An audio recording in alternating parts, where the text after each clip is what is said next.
84 लाख योनियों का रहस्य क्या है? हिंदू धर्म में पुराणों में वर्णित 84,000,000 योनियों के बारे में सुना होगा। हम जिस मानव योनि में रह रहे हैं वह भी 84 लाख योनियों में से एक है। अब समस्या यह है कि बहुत से लोगों को यह समझ में नहीं आता कि इन योनियों का क्या अर्थ है। गरुड़ पुराण में योनि का विस्तार से वर्णन किया गया है, तो चलिए आज इसे समझने की कोशिश करते हैं। पहला प्रश्न यह उठता है कि क्या एक जीवित प्राणी के लिए इतनी अलग अलग प्रजातियों में जन्म लेना संभव है? तो उत्तर हां है। एक आत्मा इन 84,000,000 प्रजातियों के बीच भटकती रहती है, यानी मृत्यु के बाद वह इन 84 किसी एक में जन्म लेती है। हम सभी जानते हैं कि आत्मा अमर है, इसलिए मृत्यु के बाद वह सूक्ष्म शरीर को दूसरी योनि में ले जाती है। अब प्रश्न यह है कि यहां योनि का अर्थ क्या है? आसान भाषा में समझे तो योनि का मतलब प्रजाति होता है, जिसे अंग्रेजी में हम स्पीशीज कहते हैं। यानी इस दुनिया में सभी तरह के लिंगों को योनि कहा जाता है।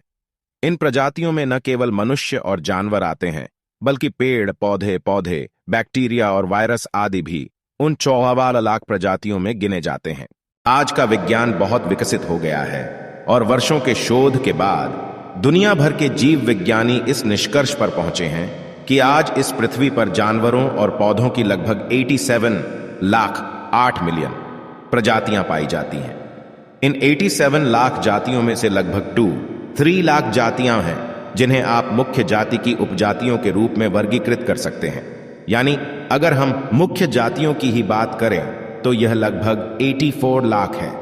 अब कल्पना कीजिए कि हमारे जैन हिंदू धर्म में ज्ञान का विज्ञान कितना उन्नत रहा होगा कि हजारों साल पहले हमारे ऋषियों ने अपने ज्ञान के बल पर कहा था कि 84 लाख योनि है।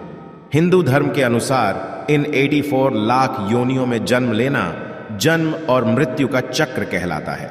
जो इस जन्म और मृत्यु के चक्र मुक्त हो जाता है, अर्थात जो अपनी 84 लाख योनियां पूर्ण कर लेता है और किसी अन्य योनि में जन्म लेने की आवश्यकता नहीं होती है, तब हम मोक्ष प्राप्त करते हैं। ऐसा कहा जाता है कि मोक्ष का वास्तविक अर्थ जन्म मरण के चक्र से निकलकर प्रभु में लीन हो जाना है। यह भी कहा जाता है कि मनुष्य को अन्य सभी योनियों में जन्म लेने के बाद ही मानव योनि में हम पैदा हुए हैं, वह इतनी दुर्लभ है कि सभी योनियों को भोगने के बाद ही हमें यह प्राप्त होती है। और मानव योनि वह अंतिम अवस्था है जहां जीव अपने अनेक जन्मों के गुणों के कारण पहुंचता है। इसलिए मानव योनि को मोक्ष प्राप्त करने का सबसे अच्छा साधन माना जाता है। विशेष रूप से कलयुग में जो पाप कर्मों से दूर रहकर पुण्य कर्म करता है, उसके मोक्ष की प्राप्ति की संभावना अधिक होती है। किसी अन्य योनि में मोक्ष प्राप्त करना मानव योनि जितना आसान नहीं है। लेकिन दुर्भाग्यपूर्ण बात यह है कि लोग इस बात का महत्व नहीं समझते हैं कि हम कितने भाग्यशाली हैं कि हम मानव योनि में पैदा हुए हैं।